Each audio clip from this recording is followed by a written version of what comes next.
بسم اللہ الرحمن الرحیم۔ اردو گرامر کا ایک انتہائی اہم ٹاپک روداد نویسی، جو کلاس 9 فرسٹ سیکنڈ 10th کے لیے چاروں کلاسز کے لیے امپورٹنٹ ٹاپک ہے۔ روداد نویسی، روداد ہوتا کیا ہے، لکھی کیسی جاتی ہے؟ آپ نے وہ نظم غزل سنی ہوگی، عشق سے عشق کی روداد نہ پوچھے کوئی، اشک آنکھوں میں گرا کر وہ اٹھا لیتا ہے، جب بھی پوچھا ہے کہ انجام محبت کیا ہے، دل بناتا ہے پھر دل کو مٹا دیتا ہے۔ روداد کا مطلب ہوتا ہے بیسیکلی آنکھوں دیکھا حال، a narration, a report, a story, an incident، کوئی واقعہ، قصہ جو آپ نے اپنی آنکھوں سے دیکھا، آنکھوں دیکھا حال۔ روداد کے بارے میں 4 باتیں لکھیے گا۔ کہتا ہے یہ فارسی زبان، آپ کو پوچھا جا سکتا ہے MCQ میں، کس زبان کا لفظ ہے؟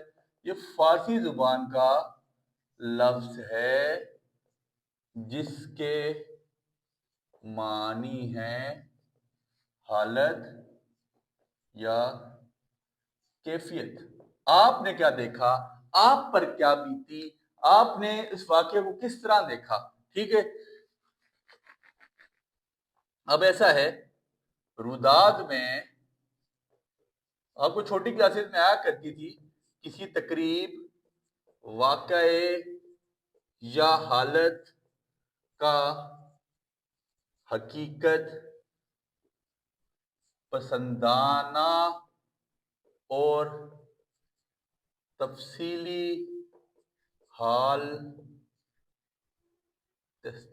احوال لکھیے گا، احوال بیان کی۔ آپ کے اسکول میں ایک ادبی مشاعرہ تھا، آپ نے اس کی روداد لکھ لی۔ آپ کے اسکول میں رزلٹ کی سرمنی تھی، آپ نے اس کی روداد لکھ لی۔ آپ کے اسکول میں اقبال ڈے تھا، آپ نے اس کی روداد لکھ لی۔ روداد بیسیکلی آپ نے کیا دیکھا، آپ اپنا آنکھوں دیکھا حال بتائیں گے، آپ نے دیکھا کیا، ہوا کیا۔ آپ دیکھیں، مثال کے طور پہ مثال دیتا ہوں، آپ کی سیرت نبی پہ ایک مشاعرہ تھا آپ کے اسکول میں، آپ نے کیا دیکھا؟ سب سے پہلے اس کا آغاز ہوگا کہ تقریب کا آغاز ہوا تلاوت کلام پاک سے کیا گیا، تقریب کے مہمان خصوصی فلاں تھے، ٹھیک ہے جی۔ تو آپ نے سب سے پہلے اس کو انٹروڈکشن دے دیا۔ اب اسی طرح کسی بھی واقعے کی جو نا آپ کے پاس روداد ہے، 3 پیراگرافز کون سے بنیں گے میں آپ کو بتاتا ہوں، ٹھیک ہے۔ یہ ہمیشہ اس پہ ایک بڑی امپورٹنٹ بات ہے، یہ ہمیشہ نئے صفحے سے شروع کریں، نئے صفحے سے۔ ایسا نہ ہو کہ آپ کا کوئی کوشچن شروع کریں، آپ کا کوئی کوشچن صفحے کے درمیان میں ختم ہو گیا تو آپ اسی کے درمیان سے ہی شروع کریں، نہیں، آپ وہ جگہ خالی چھوڑ دیں یا ہیڈنگ بڑی کر کے ڈال دیں روداد کی۔ روداد ہمیشہ فرنٹ پیج سے سٹارٹ کریں تاکہ ایگزامنر کے لیے ایک جو ہے نا اچھی چیز، اس کو وہ اٹریکٹیونیس اس میں شو ہو، وہ اس کو پڑھے تو خوش ہو، وہ آپ کی وہ آپ کی رائٹنگ سے خوش ہو کہ یار بچے نے واقعی کریٹو رائٹنگ کی ہے۔ ایسا نہ ہو کہ وہ درمیان سے لکھا ہوا دیکھے تو پھر اس نے خوش نہیں ہونا، تو وہ نمبر نہیں دے گا۔ روداد میں کسی تقریب، واقعے، حالت یا حقیقت پسندانہ اور تفصیلی احوال بیان کیا جاتا ہے، یہ نئے صفحے سے شروع ہوتی ہے۔ اس کو پیراگراف کی صورت میں لکھیں، پیراگراف کی صورت میں لکھیں۔ 3 پیراگراف آپ کے پاس لازمی بننے چاہیے اور وہی بننے چاہیے۔ سب سے پہلا پیراگراف آپ کے پاس ہونا چاہیے تمہیدی منظر، جس سے آپ نے تمہید باندھنی ہے۔ تمہیدی منظر سے مراد شروعات، پہلا پیراگراف آپ نے شروعات کہ آپ نے تقریب کا آغاز تلاوت کلام پاک سے ہوا، جس کے مہمان خصوصی فلاں تھے، تقریب میں فلاں فلاں لوگ آئے ہوئے تھے۔ تو مطلب آغاز یا شروعات آپ نے جو کرنی ہے، تقریباً آپ یہ سوچیں کہ 12 سے 13 14 لائنیں انف ہے، 12 ایک لائنیں آپ نے انف ہے، جس میں آپ نے اس کا پورا حوال بتا دینا ہے کہ یار سٹارٹ کیا ہوا، کب ہوا، کون کون مہمان خصوصی تھے، کس کس نے جو ہے نا تقریب میں حصہ لیا۔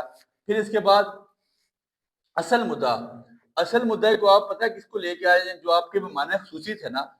مدعا کا مطلب ہوتا ہے اصل جو ریزن تھی، جو آپ کے مہمان خصوصی تھے، جو ان کا خطاب تھا، ان کی خطاب میں آپ نے جو سیدھا سیدھا باتیں سنی، جو امپورٹنٹ باتیں سنی، جو آپ کے مہمان خصوصی نے جن باتوں کو ہائی لائٹ کیا، سرکار کی زندگی کے واقعات بتائے، پھر کچھ حدیثیں کوٹ کر لیں جو میں آپ کو بتائے ہوں، کچھ آپ ایسے واقعات کوٹ کر دیں سرکار کے، وہ پھر اس کے علاوہ آپ معراج کا واقعہ کوٹ کر لیں، تو یہ بڑی امپورٹنٹ بات ہوتی ہے۔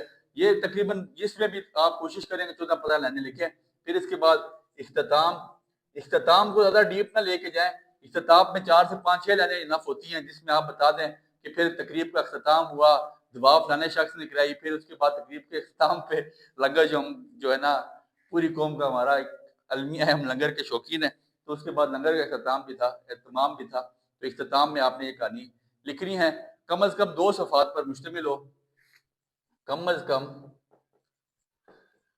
2 صفحات پر مشتمل ہونی چاہیے۔ ساتھ ساتھ میں آپ کو بتا دی وجہ ہوتی کس طرح کی ہے، اور انشاءاللہ میرے گروپ میں ایجوکیشن ود حمزہ میں یہ تمام جو امپورٹنٹ روزات ہیں، 3-4 امپورٹنٹ روزات، وہ آپ کو پریکٹس کے لیے بھی بھیجی جائیں گی۔ اور آخری بات جو آپ نے یہاں پہ لازمی لکھنی ہے، حوالہ جات اور شعر کا استعمال کریں، حوالہ جات اور اشعار کا استعمال۔